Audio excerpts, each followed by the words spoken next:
it is a beautiful Friday morning here in Albany, Oregon at Albany Motorsports Park, and tonight we are going to be competing for big money at the Leach Cup, $3,500 to win the Open division, and we have 34 Opens on tap. Welcome back to today's video. I wanted to start today's action-packed day just up here off of turn 3 and 4 to kind of give you guys an idea of what this place looks like up close. It's actually a really nice racetrack with a lot of character. This corner is a little bit more of a corner, and then down in 1 and 2 it is super tight, and then the front straightaway has a little bit of a D shape, and then the back straightaway is much longer. Like, this is by far one of the weirdest racetracks I've ever ran. So the goal for tonight is to tame this place and try to bring home $3,500. Like I said though, we have a lot to do today, and that's why we're starting so early. It's about 11 a.m. right now. We're gonna have hot laps here in a couple of minutes, and then we will be right into heat races, which is the most important part of our night.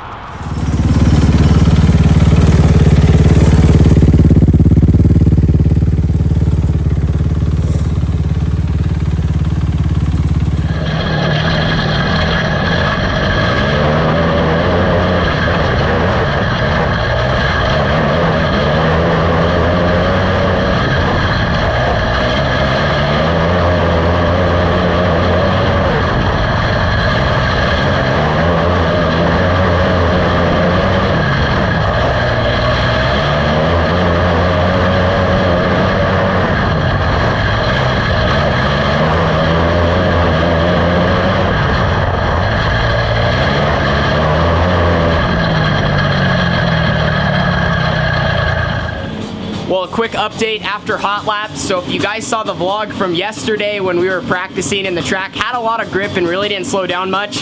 Today is like a 180, complete opposite.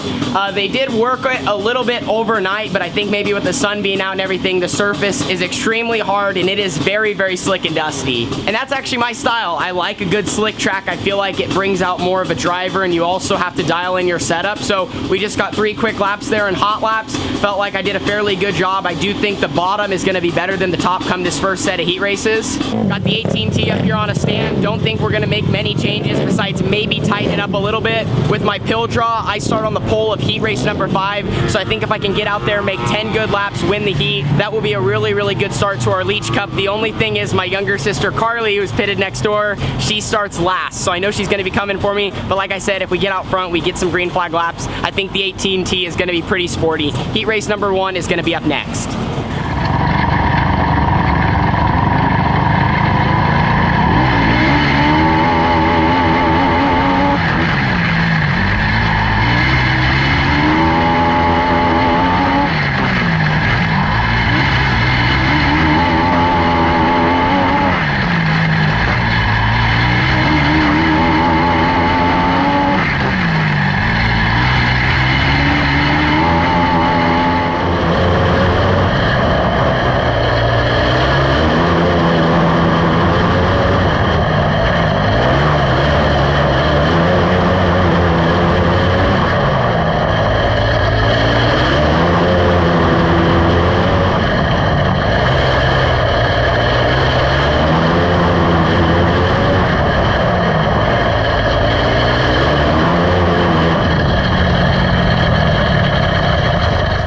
Well, a good start to the Leach Cup for the 18T. We won our heat race from the pole. I watched the footage back though, and I noticed Carly was creeping up on me there in the late stages. So her car obviously has a lot of speed, and now she's gonna be starting on the pole of the second round of heats. Another thing that we need to decide on is just what tires to run for this upcoming heat race. This is a look at the right rear that we had on, and you can tell it is absolutely junked. The racetrack is extremely hard, and it is just eating through tires right now, so I think we're gonna go to a harder compound on the right rear to try to build some heat and actually build grip instead of just spinning the tires down the straightaways and in the corners. Dad's just doing some air pressure. As I mentioned, we got a harder compound on the right rear. I even think we could have got aggressive in our last heat race and probably did that on the right rear and then still leave the same compound on the left. Like I said, hopefully we can get out there, we can get it hot, and I can go forward, because now I'm gonna be starting in the back and I need to pass as many cars as possible. So we're gonna climb back in for the second round of heat races. Hopefully I can try to track down Carly.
Well, both rounds of heat races are complete for the 2021 Leach Cup. I just got my suit off because they're going to be taking a 3-hour intermission between the heats and the A. The heats just wrapped up. It's like 2 o'clock and they're going to fire everything back up at 5 p.m. I'm not going to lie, I definitely just got too conservative there. I didn't want to get involved in an incident and I just needed to be a little bit more precise on where I was running, a little bit better throttle control. Combinations of things that I did behind the wheel, I definitely think I could have moved up a spot or two. And with Carly winning the second heat race and running second in the first heat race, she is actually going to be on the pole of tonight's $3,500 twin 40-lap feature, and I'm going to be rolling off from 5th. So we're in a good spot. Out of a 34-car field, we definitely did a good job. We put ourselves up front, and so much is going to happen in that A main event. They did just throw some water on the track because it's been really abrasive. It started to take rubber there through both sets of heats and just really right around the bottom and difficult to pass. And you guys know we never like a one-lane track, so they threw a bunch of water on it. I'm not really sure what it's going to do. It's definitely going to be sitting in the sun as we're taking this break, but maybe if they continue to try to work it, they can try to bring some moisture back into the later hours and evening of the day. But with this break, I'm definitely going to go eat some lunch, and then my task is to dismount some of the tires we burned up there in the heat races,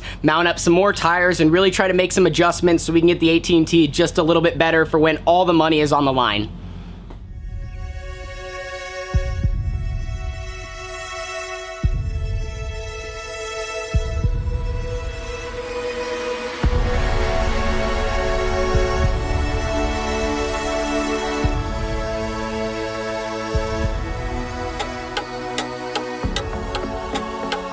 So the AT&T is all ready for 40 laps coming up next. We're getting ready to push down to staging for the Leach Cup. We did get to run a Dash for Cash just a couple of minutes ago. It didn't affect the A main event, just for some extra money. So Carly won, it got 500 bucks. I ran third, got 200. So that was a cool addition to this race. As far as track conditions, it looks like it's gonna be right around the bottom, I'm thinking. I don't think it's gonna widen out too much. It's super hard, abrasive, rubber, and I think it's actually only gonna get faster through the 40 laps, and it's gonna take someone who's gonna be up on the wheel, aggressive, but also smart at the same time. So we're gonna lower this thing down, push it up to staging. Really excited to get to race with Carly and some of my other friends in the field, but just a lot of good competition, and if I wanna win this, I'm gonna have to be on my A game and put together a whole race.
car just terrible?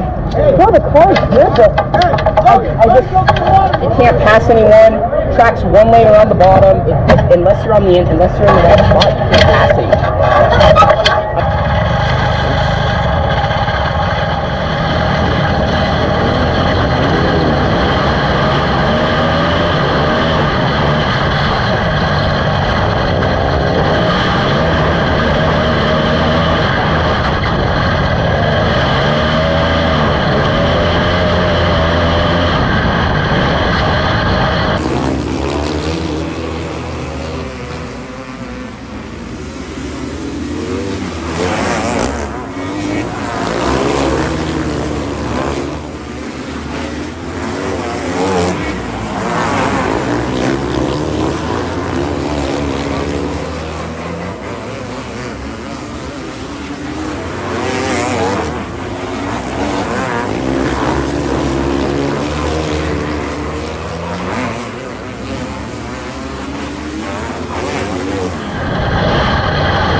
Well, the long 40-lap feature is over, and I'm not gonna lie, I don't even have really any comments on it. I mean, it was such a long race, a ton of yellows.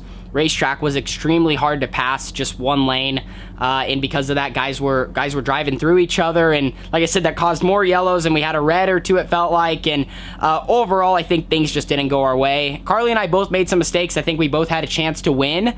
She had more of a chance than me. She was so fast. She spun out early, and then I actually got into fourth, and I was like, if I can just get out front, my car's gonna drive so good, because in traffic, I just couldn't drive it how I needed to. I needed to drive it really hard, keep the tires spun. With the four-stroke, it's easy to get tight, but I was in traffic the whole race, and I just couldn't maneuver. So I got into fourth, and then on a double file restart, which, let me just tell you, it was horrible starting on the outside. The inside would get a run every single time. You're just out to dry, and I think every single restart, I was on the outside. But anyway, I got into third going down the front straightaway. I was able to kind of move low, and the car on my inside disappeared. I passed him, and then he absolutely tried to put me out on Interstate 5. I mean, drove over my left side, just destroyed me when we lifted for the corner, and then everyone piled in. It looked like Talladega. I think over 50% of the cars wrecked in just that corner. I mean, that just sucked. I literally just got driven through, and I was my only chance to really get to the front, get out maybe a little bit of clean air, and from there, I kept getting trapped on the outside. I made some mistakes. I just couldn't get my car to really do what I wanted it to do. Like I said, it was really hard on the right front. I burned up the right front bad, and as I said earlier in the clip, it was just a disaster. So definitely one of those races you wish you can forget. It just was not much fun at all. But we are moving on now to hopefully a couple more sprint car races to end the year. We have some races with Factory QRC coming up. I'm so excited to get back to Red Bluff. A little bit of Roseburg action as well. And that is one thing I love about Outlaw Karts. When everyone is sitting at home during the winter, we can still go in circles and keep our skills sharp. But that wraps up today's video. Special shout out to Factory QRC, OMA KTM, and Forefront Racing Engines, as well as my family for supporting and my dad specifically for helping with setup. But now we have a 3-hour drive back home. Thank you guys for hanging out with us this weekend, and we will see you all in the next one. Deuces.